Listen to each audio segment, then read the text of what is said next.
El micrófono, venga, míreme porque es que yo le di, pero ¿Micrófono de qué? este, ¿El computador? sí, ¿No se le activó? no,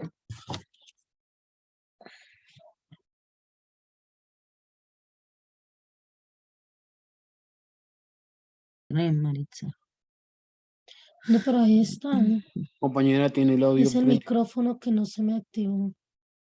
Es como la vez pasada. Configurar audio. Saltado no funciona. ¿Sí qué?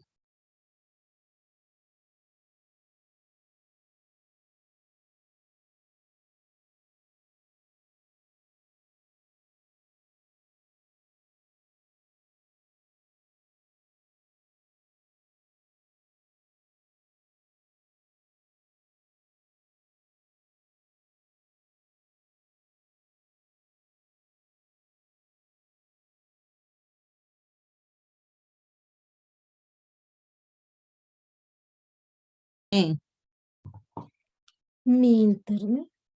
ujú.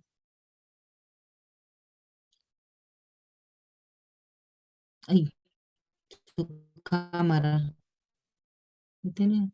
Ay, ay, caracha. Nada. Me la voy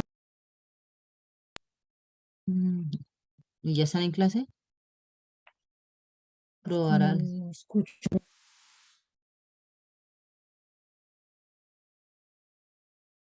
sistema. Escucha un tono de llamada. Ya, creo que ya sí.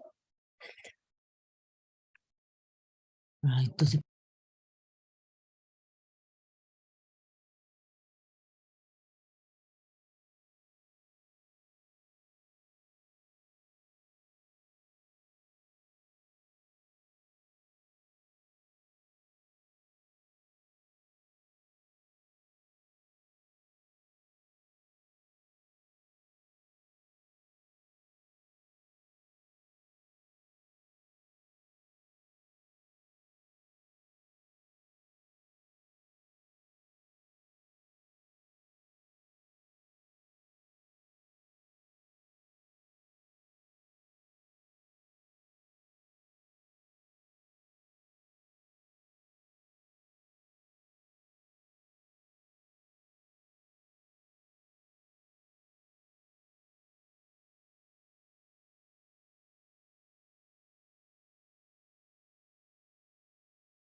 Buenos días, doctores, ¿cómo están? Buen día, doctor. Buen día, doctor. Buenos días, Buen día. doctor. Buenos días, doctor. Buenos días, doctor. Buenos días, Doc. Buenos días, doctor. Buenos días, profe. Bueno, estamos analizando, estamos estudiando el juicio oral, ya como la última audiencia que se lleva a cabo en la etapa de juicio. Es importante tener en cuenta unos principios que se desarrollan, se materializan, se desenvuelven en el juicio oral. Uno de esos principios o los principios rectores que se deben acatar en el juicio oral, el primero de ellos, pues atiende a lo que ustedes conocen como principio de concentración o principio de inmediación.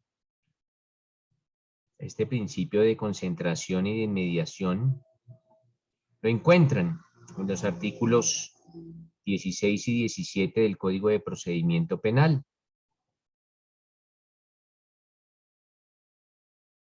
Asimismo, en el numeral cuarto de la Constitución Política, el numeral cuarto del artículo 250, que es el artículo que nos habla sobre las funciones de la Fiscalía General de la Nación. Asimismo, ese principio de inmediación, vamos a hablar del principio de inmediación, vuelve a ser retomado o vuelve a ser regulado por el Código de Procedimiento Penal, más exactamente en el artículo 379, en donde se indica que el juez, estoy hablando del juez de conocimiento, deberá tener en cuenta como pruebas únicamente las que hayan sido practicadas y controvertidas en su presencia. Entonces, nótese del por qué les indicaba que en materia penal solo son pruebas las que se practican en el juicio. Un momento, por favor.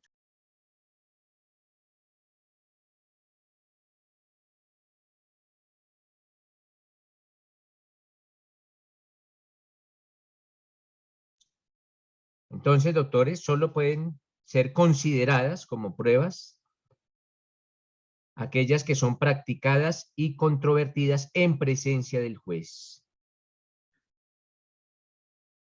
¿Y en dónde se practican? Pues el escenario procesal por excelencia es la audiencia de juicio oral. En esa audiencia de juicio oral se practican todas las pruebas. Lógicamente, oralmente, como les decía yo el día de ayer, en el que el testimonio es la prueba o el medio de prueba por excelencia en un juicio oral. Ese juicio oral debe ser público, debe ser inmediato y ejerciéndose este derecho de contradicción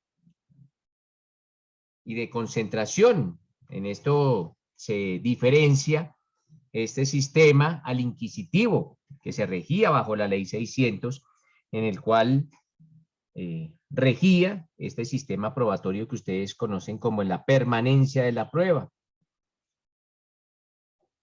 Ahora sí vamos a hablar del principio de concentración, doctores. Este principio, el de concentración, lo encuentran en el artículo 454 del Código de Procedimiento Penal. Dice el artículo 54, principio de concentración, la audiencia de juicio oral deberá ser continua, salvo que se trate de situaciones sobrevinientes de manifiesta gravedad y sin existir otra alternativa viable, en cuyo caso podrá suspenderse por el tiempo que dure el fenómeno que ha motivado la suspensión. Entonces, este inciso fue declarado exequible mediante sentencia C-144 del 2010. A renglón seguido, indica la norma que el juez podrá decretar recesos máximo por 2 horas cuando no comparezca un testigo y deba hacerse comparecer coactivamente. Entonces, nótese, mis doctores, que la labor de comparecer como testigo a un juicio no es un favor, es una obligación. En caso tal que el testigo se encuentre renuente a asistir al juicio, pues el juez puede, tal y como le habilita la norma, esto es el inciso segundo del artículo 454, puede decretar un receso. ¿Para qué? Para enviar a la policía a que conduzcan a ese testigo a la audiencia de juicio.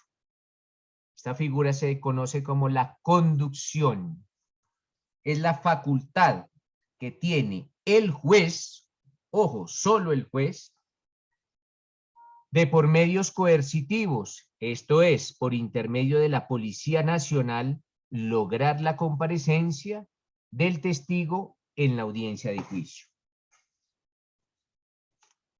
Sigo con el artículo. Dice, si el término de suspensión incide por el transcurso del tiempo en la memoria de lo sucedido en la audiencia y sobre todo de los resultados de las pruebas practicadas, esta se repetirá.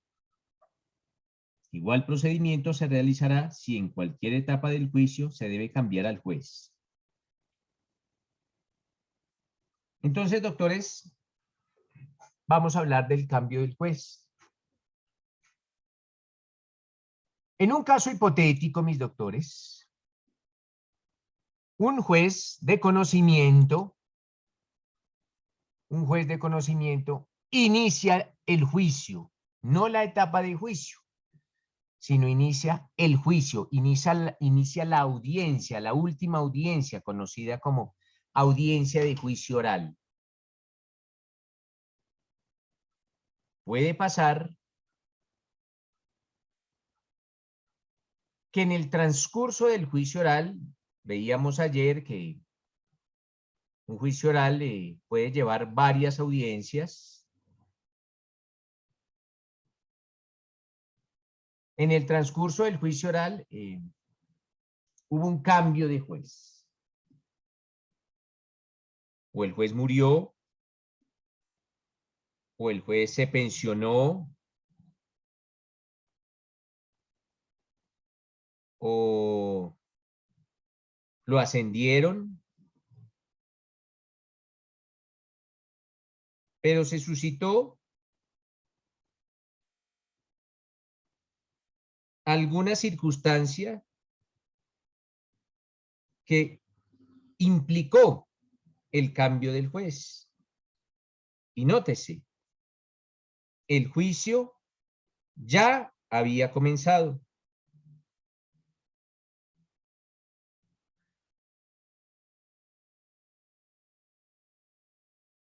Aunque la norma, esto es, el artículo 454 del Código de Procedimiento Penal, indica que igual procedimiento, esto es que se repetirá la prueba, si cambia el juez, si hubo un cambio de juez.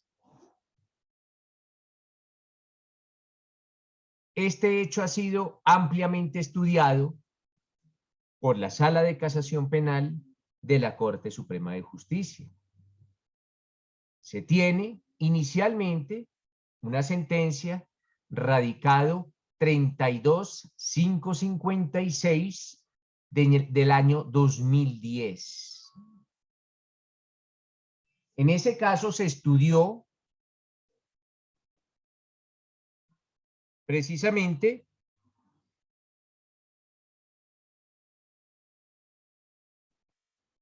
un juicio en el cual hubo variación del juez en la audiencia de juicio oral. Hubo esa variación. Y el juez que dicta la sentencia es distinto al juez que presenció toda la audiencia de juicio. Entonces, un juez practica las pruebas y emite el sentido del fallo. Acuérdense que el sentido del fallo puede ser o condenatorio o absolutorio. Entonces, repito, un juez practica todas las pruebas y emite el sentido del fallo. Pero en el interregno entre el sentido de fallo y la lectura de sentencia, el juez es reemplazado.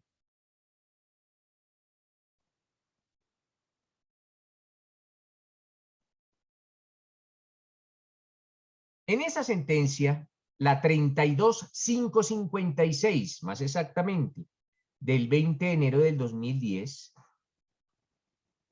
se indica que no es necesaria la repetición de las pruebas, que no se genera ninguna nulidad por la variación en la persona del juez.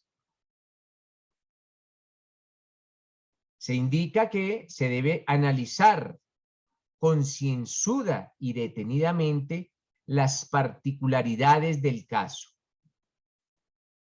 Y en caso tal que la variación del juez afecte la estructura básica del proceso, o si la variación del juez implica que se violen o se transgredan principios del derecho, o que se lesionen partes de las partes, habrá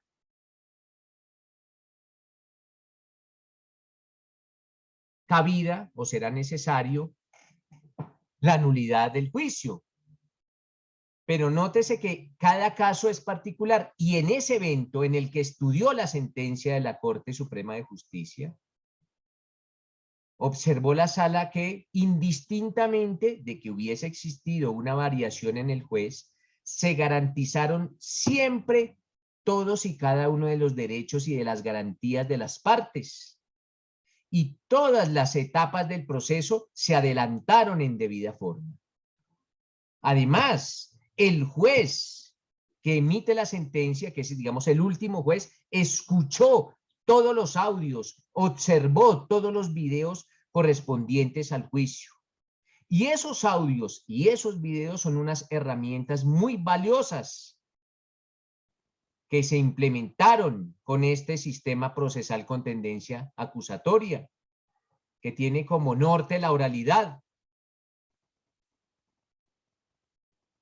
Existe otra sentencia, la 32550, la 32556 es una de las 37154, ojo, 37154 del 2012, en el que la Corte Suprema de Justicia en su sala de casación penal vuelve e insiste en que solo en casos muy excepcionales resulta aceptable que un juez diferente al que adelantó el juicio profiera la sentencia de primera instancia y se profiera una nulidad.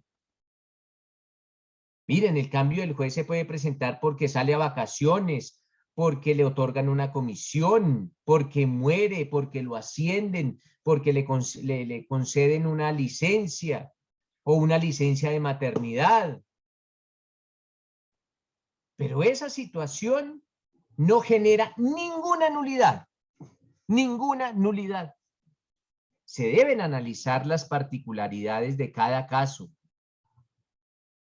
Y si se logra determinar que con el cambio del juez se afectó la estructura del sistema penal, o si se advierte que no existe ninguna transgresión al sistema, o no se lesionan los derechos a la defensa y al debido proceso, pues no se presenta ninguna nulidad. Esto quiere decir, mis doctores, que es muy excepcional que se logre pregonar o materializar una nulidad cuando hay cambio del juez en el desarrollo de esta última audiencia denominada audiencia de juicio oral.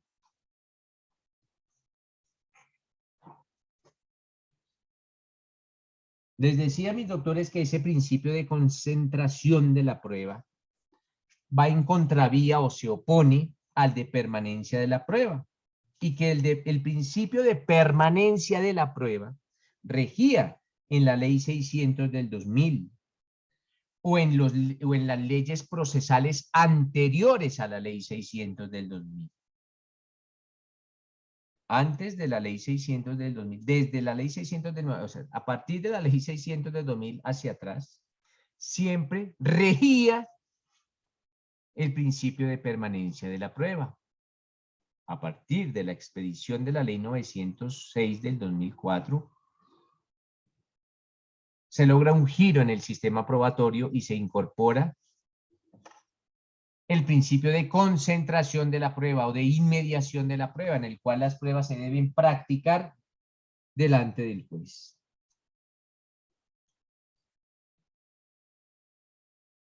Entonces, como características del principio de concentración, podemos colocar como primera que el escenario,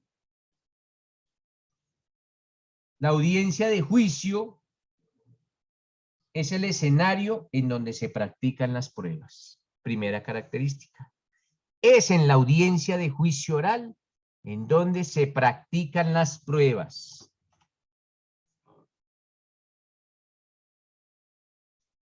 Segundo, ese juicio debe ser continuo,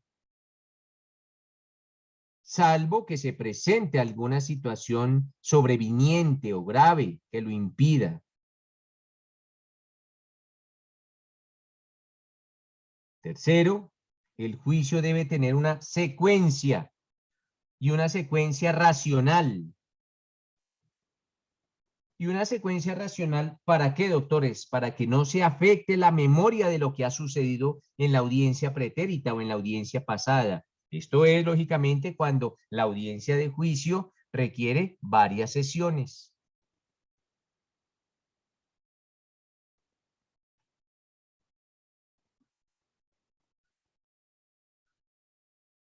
Se busca o se aconseja que el juicio deba de ser presidido por el mismo juez, pero ya vimos que el cambio de juez en la mayoría de oportunidades no genera ninguna clase de nulidad.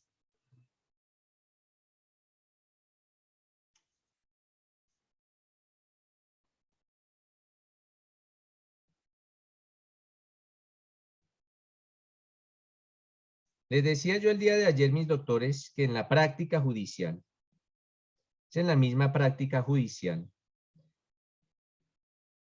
en donde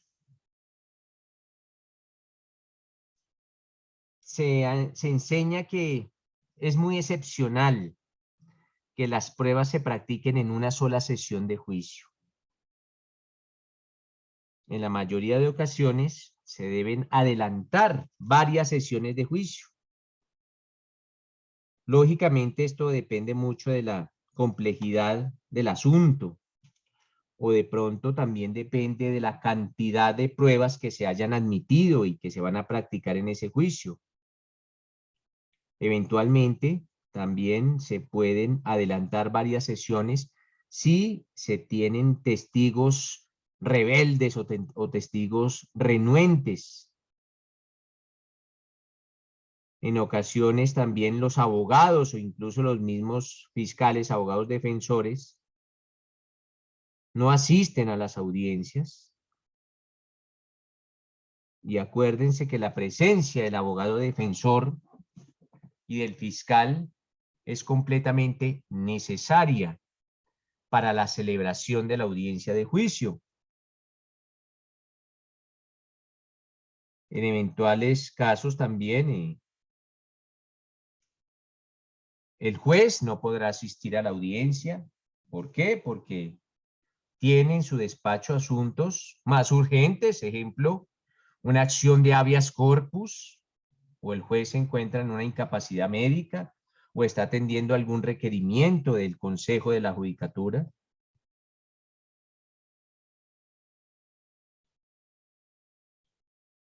Luego, todas estas circunstancias hacen que la audiencia de juicio no se celebre en una sola sesión, sino se requiera de varias sesiones para empezar, adelantar y culminar este juicio oral. Simple y llanamente este principio aconseja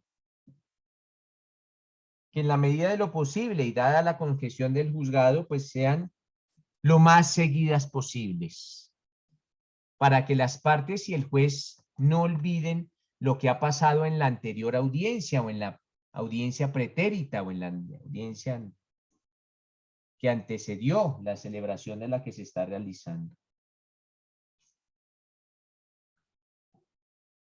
Vamos a remitirnos, o ahora vamos a hablar, mis doctores, del principio de inmediación. Ojo, principio de inmediación. Cuando hablamos de principio de inmediación, doctores, estamos hablando de esa percepción. ¿Y qué percepción? Pues la percepción que tiene el juez. El juez tiene una percepción ¿de qué?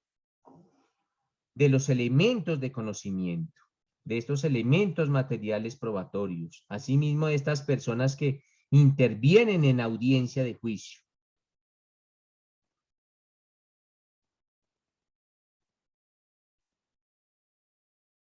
Nótese, mis doctores, que si ustedes se remiten al artículo 16 del Código de Procedimiento Penal, allá se indica que solamente podrán estimarse las pruebas que hayan sido producidas e incorporadas en el juicio público, con garantía de contradicción y confrontación frente al juez de conocimiento con algunas taxativas salvedades.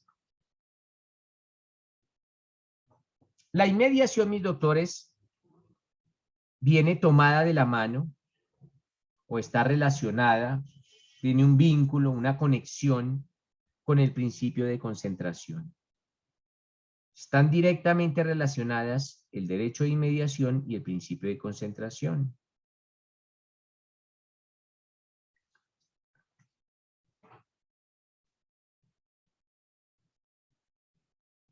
Esa posibilidad, doctores, que tiene el juez de conocimiento de percibir directamente la práctica de las pruebas y así, en un futuro, pues tomar una decisión que en derecho correspondan, habla del principio de inmediación.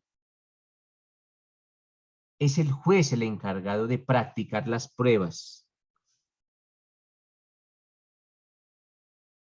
Es bueno que se remitan a la sentencia de la Corte Constitucional, la C-592 del 2005, en la cual se indica que uno de los cambios más trascendentales en materia probatorio penal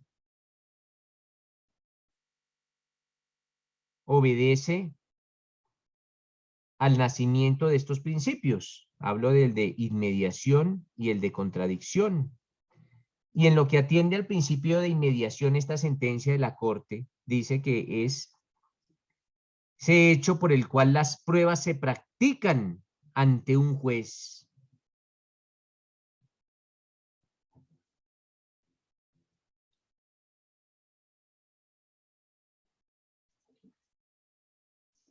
Entonces, inmediación, las pruebas se deben practicar ante el juez. Concentración, el juicio se debe desarrollar en audiencias seguidas, que las suspensiones no pueden ser largas y las suspensiones se deben presentar, pues salvo casos muy excepcionales.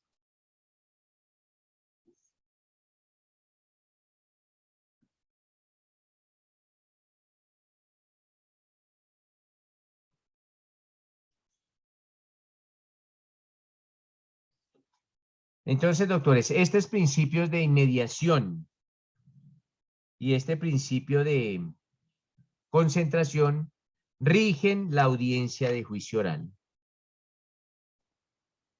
Ojo, rigen la audiencia del juicio oral y también contemplamos que solo excepcionalmente, muy excepcionalmente, el cambio de juez implica una nulidad, muy excepcionalmente. Ahora bien, doctores, vamos a hablar ya del desarrollo del juicio oral.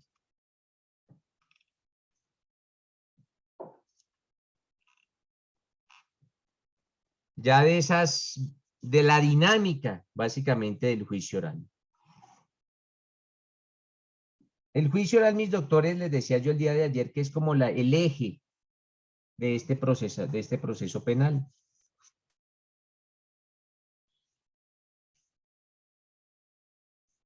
El juicio oral podemos también determinar que es como un espacio.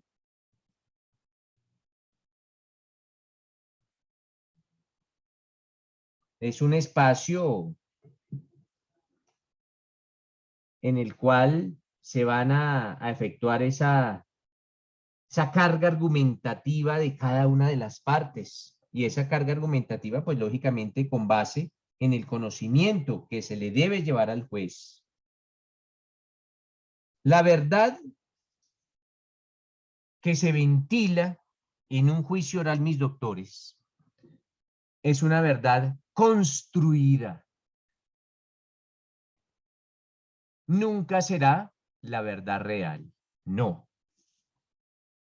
La fiscalía le construye una verdad al juez. Y en idéntico sentido lo hace la defensa. La defensa construye su verdad.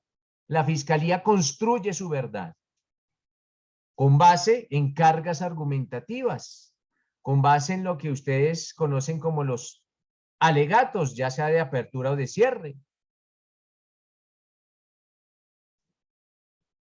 Y alguna de estas dos verdades construidas saldrán avantes en el juicio. Una saldrá como victoriosa y la otra como derrotada. Pero ojo, son verdades construidas por las partes.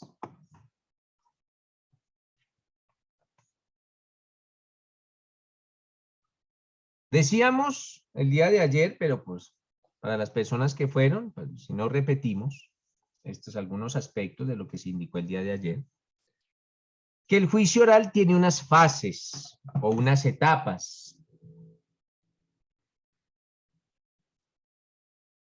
La primera de ellas se denomina la instalación. Y si ustedes desean observar dónde se encuentra la instalación del juicio en el código, pues se remiten al artículo 366 de la ley 906 del 2004.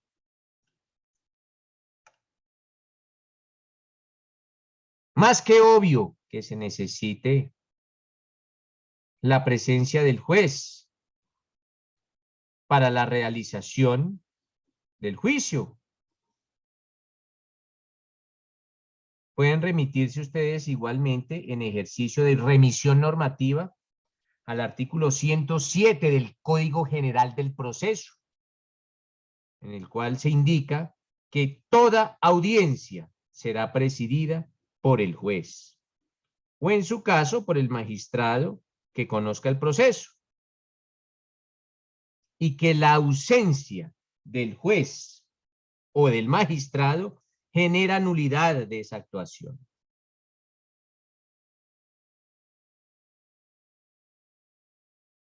Les decía que la instalación como primera fase del juicio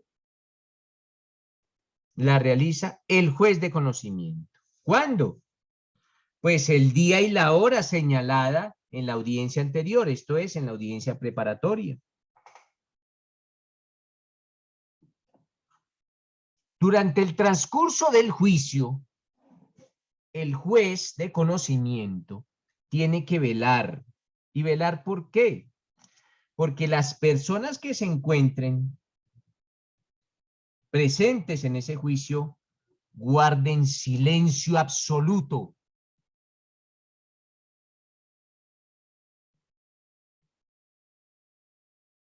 Si no tienen el uso de la palabra, no pueden hablar. En caso de las partes, el juez le concede el uso de la palabra, ya sea a fiscalía, defensa, procesado, ministerio público, representante de víctimas y terceros, igual que testigos. Pero si el juez no les ha concedido el uso de la palabra, no pueden hablar, so pena de falta disciplinaria sancionada disciplinariamente. Esto no es un careo entre las partes y el juez, no. Esto es un juicio.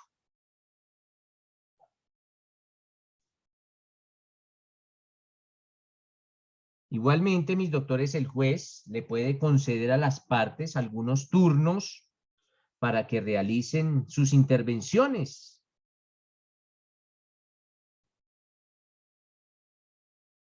Una vez se ha instalado el juicio, se procede a la verificación. El juez debe verificar la presencia de las partes. Lo dice allá el artículo 366 del Código de Procedimiento Penal. Acuérdense que se requiere necesariamente de la presencia del fiscal y del abogado defensor, así como de la del acusado privado de la libertad, salvo cuando voluntariamente haya manifestado su deseo de no comparecer a la audiencia de juicio oral.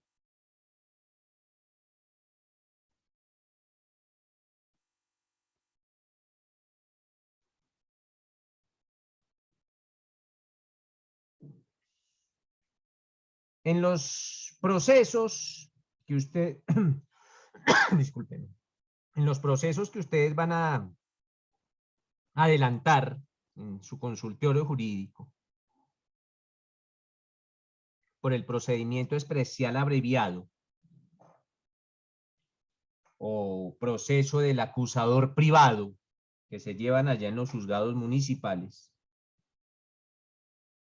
Esa es la ley 1826 del 2017.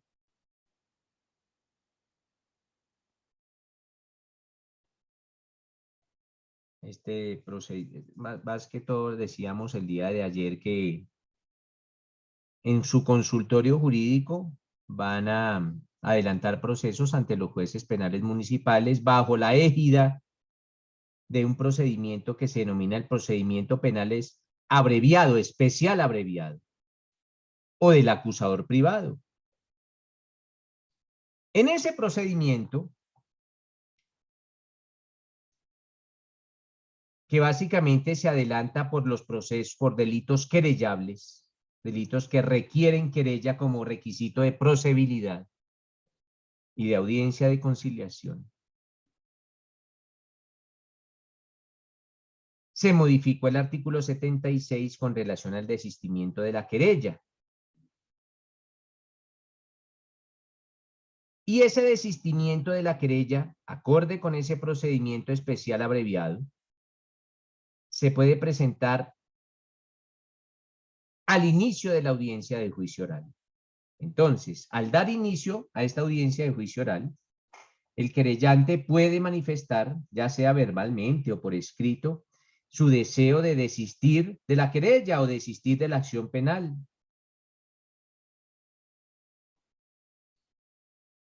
En esos casos, pues inmediatamente el juez de conocimiento entra a resolver, lógicamente corriéndole traslado de esa solicitud al fiscal, al acusador privado, al Ministerio Público de encontrarse en la sala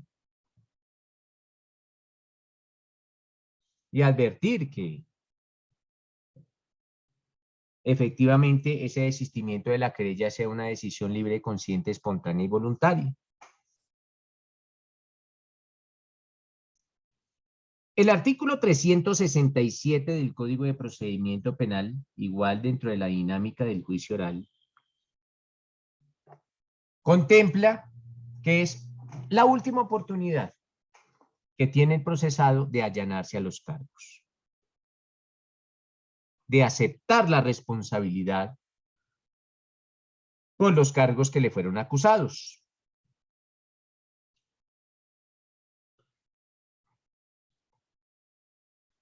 Si el acusado se encuentra presente, mis doctores, pues todos sabemos que sobre él descansa un derecho. ¿Cuál? El de guardar silencio, el de no autoincriminarse. Sin embargo, se le concede el uso de la palabra al procesado para que, sin apremio ni juramento, manifieste si se declara inocente o se declara culpable.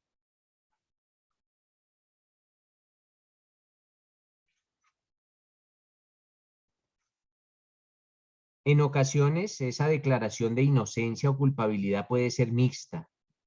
Me explico. Culpable para unos delitos y de inocencia para otros cuando se trata de un concurso de delitos, homogéneo o heterogéneo, no importa. Podrá ser culpable para algunos delitos e inocente para otros. Entonces hablamos de una declaración mixta. En caso tal que el procesado, esto repito lo que dijimos ayer por las dificultades técnicas que presentó la universidad, en caso tal que la persona se declare culpable, pues tiene derecho a una rebaja de la sexta parte de la pena, salvo que la ley consagre otra rebaja, flagrancia o casos en los cuales no hay ninguna rebaja. Si el acusado se queda callado, pues se entiende que no está aceptando los cargos y que su manifestación es de inocencia. O si la persona o el procesado se encuentran ausentes, pues no habrá esta manifestación y será de inocencia.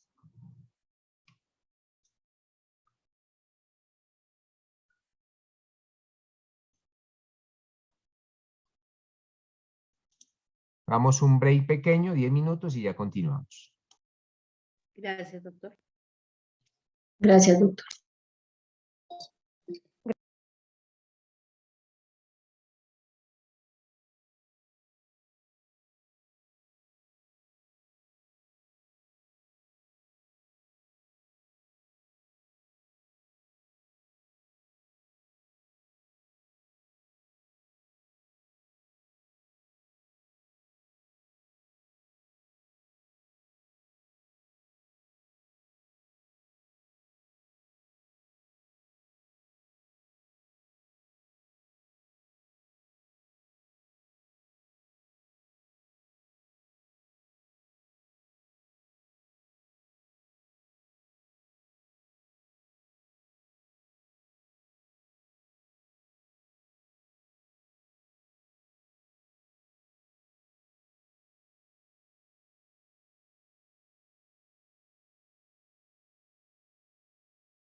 Listo, doctores, retomamos. Entonces les decía que una vez se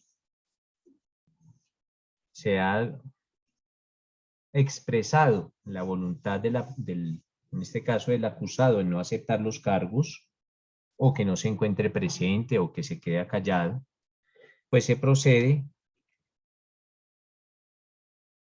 a otorgarle el uso de la palabra a las partes para lo que se denomina la declaración inicial o la teoría del caso, la exposición de esa teoría del caso. Esa teoría del caso está consagrada en el artículo 371 del Código de Procedimiento Penal. Entonces, lectores, antes de proceder a la presentación o a la práctica de las pruebas,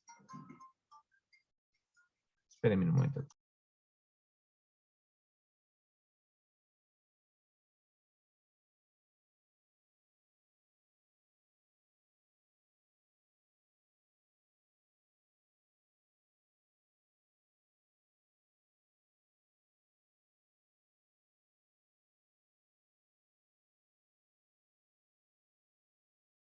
Entonces, mis doctores, antes de la presentación o antes de la práctica de las pruebas, se requiere, ¿a quién? Se requiere a la fiscalía o se le otorga el uso de la palabra a la fiscalía para que presente su teoría del caso. Decíamos que la teoría del caso para la defensa es facultativa. Si bien lo tiene, la defensa puede o no puede presentar teoría del caso. Esa declaración inicial o esa teoría del caso se concibe como una hipótesis sobre los hechos. Se plantean hipótesis sobre los hechos. Sobre teoría del caso, valga acotar, existen algunas sentencias de la Corte Constitucional, la 069 del 2009 y la 36357 del 2011. Una vez se ha efectuado por parte de la Fiscalía obligatoriamente y la defensa facultativamente la teoría del caso, se procede a la presentación de las estipulaciones probatorias. ¿Y cuáles estipulaciones probatorias? Pues las estipulaciones probatorias que se admitieron en la audiencia preparatoria. Recuérdense, mis doctores, que las estipulaciones probatorias son aquellos hechos que no van a ser objeto de debate. Estos hechos que se dan por probados. Y se dan por probados porque Fiscalía y Defensa así lo acordaron.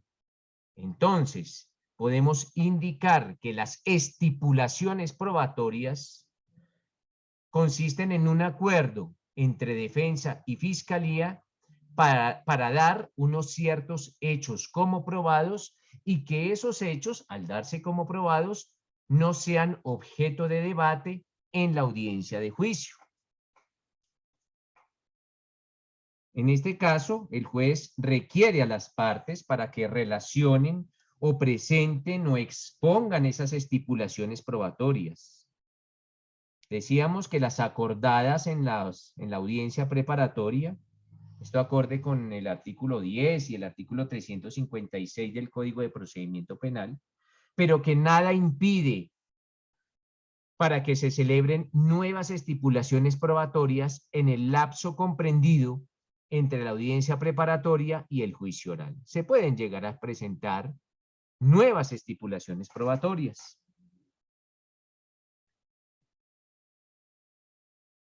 Es importante también recalcar que las partes unilateralmente, repito, unilateralmente, no se pueden retractar de las estipulaciones probatorias.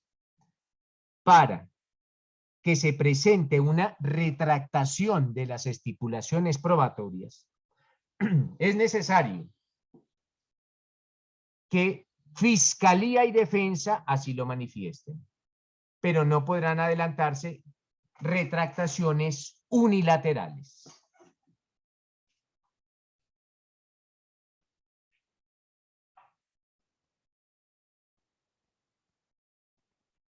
es importante tener en cuenta ese asunto. Una vez, mis doctores, se ha evacuado lo concerniente a las estipulaciones probatorias, pues se procede a la práctica de las pruebas. Decíamos el día de ayer que primero se practican las pruebas de la fiscalía y luego la de la defensa. Entonces el orden es primero pruebas de la fiscalía y a renglón seguido las pruebas de la defensa.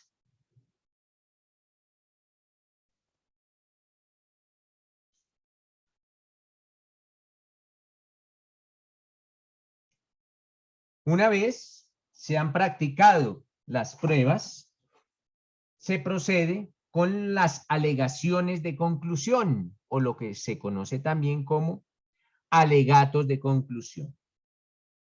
Entonces, finalizado ese debate probatorio, las partes e intervinientes presentan las alegaciones finales. Y esas alegaciones finales traen inmersa una petición que gira en torno a una condena o a una absolución. Esas alegaciones de conclusión se encuentran consagradas en el artículo 443 del Código de Procedimiento Penal y se denominan los turnos para alegar.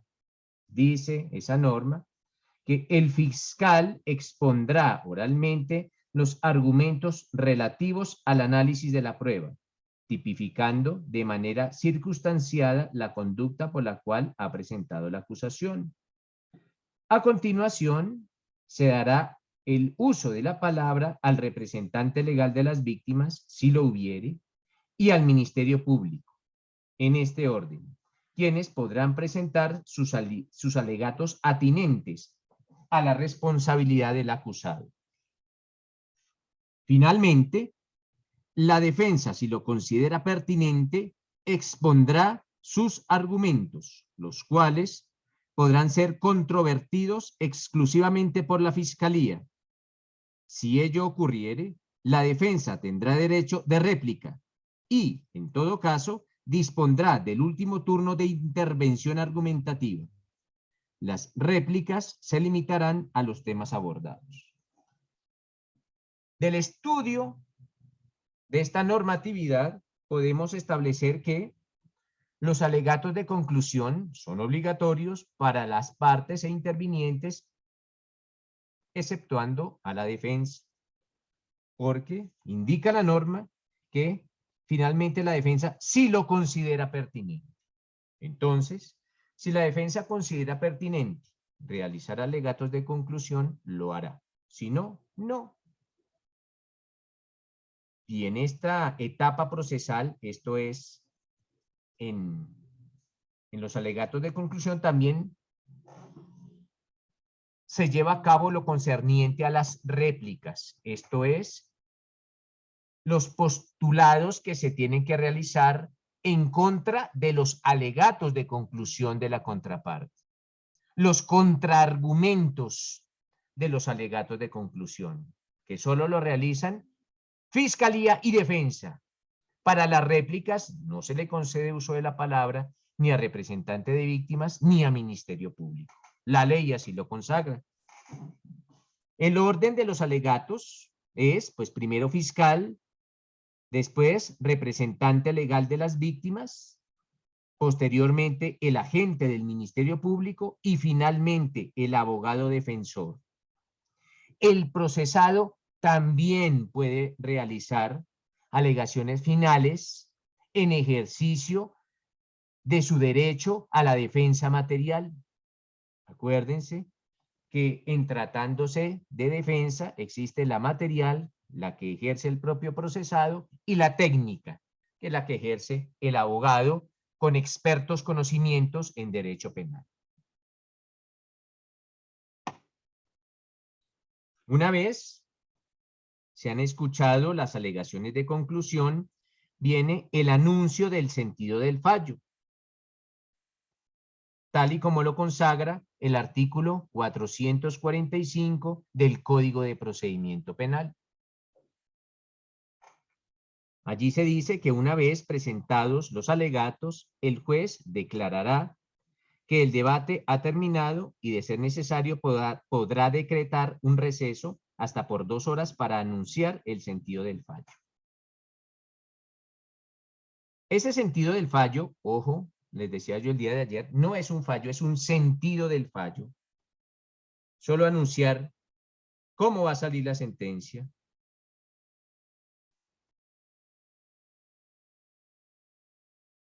Se anuncia en esta audiencia.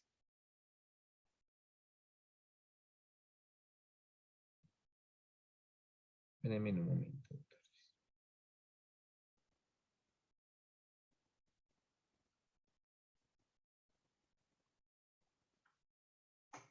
Ese sentido del fallo, mis doctores, tendrá que ser una decisión individualizada frente a cada uno de los procesados. Si se encuentran 4 o 5 o 6 enjuiciados, pues se emite eventualmente, podrá hacerse un sentido del fallo distinto para cada uno de ellos, pero debe ser individualizado para ellos. Y también de los delitos. Se debe de referir a las solicitudes hechas en los alegatos finales.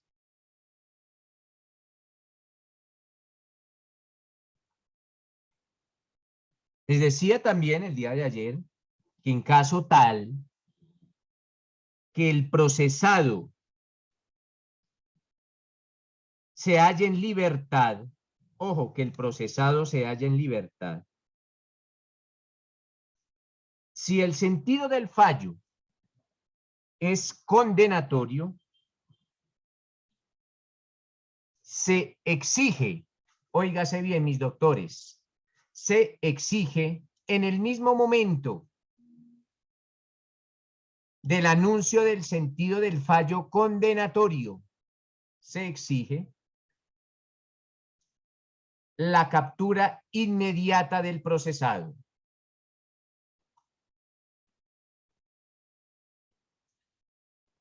Entonces, mis doctores, anunciado el sentido del fallo, entiéndase que todavía no hay sentencia, pero sí hay un sentido del fallo condenatorio. Anunciando el sentido del fallo, con este anuncio del sentido del fallo condenatorio, el juez tiene la obligación de librar inmediatamente la captura del procesado. Esa facultad la consagra el artículo 450 de la Ley 906 del 2004.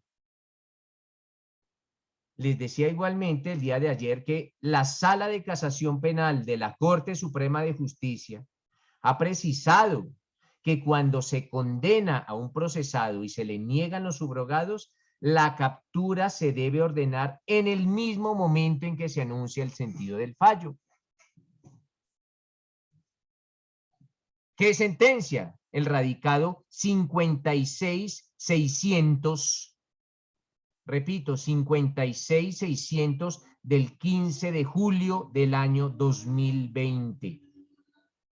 Repito, sentencia de la Sala de Casación Penal de la Corte Suprema de Justicia, radicado 56.600 del 15 de julio de 2020.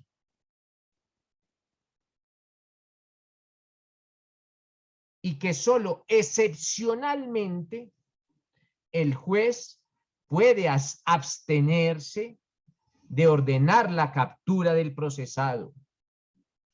El juez debe de argumentar de una manera amplia, de una manera razonada, de una manera razonable, ¿cuál es el motivo por el cual resulta innecesaria esa orden de detención inmediata?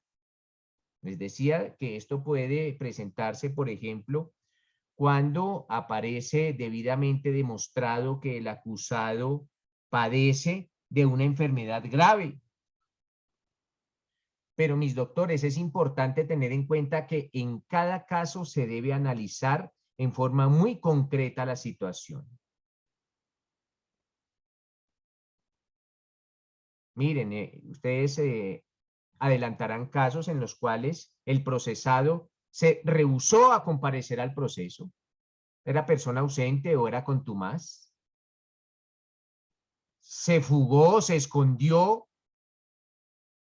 ¿No estuvo presto a las notificaciones a lo largo del proceso? ¿Dilató el proceso, ya sea él o su abogado? Empezaron a utilizar estrategias dilatorias, buscando beneficios. Y todas estas circunstancias las debe tener en cuenta el juez. Si se presenta alguna de ellas, captura inmediata. Toda acción trae una consecuencia. Entonces les repito, mis doctores, que es el artículo 450 el que faculta al juez para capturar en ese preciso momento.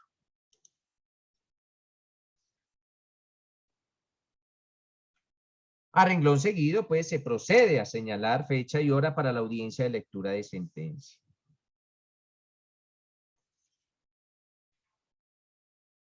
Les decía, en la mayoría de ocasiones,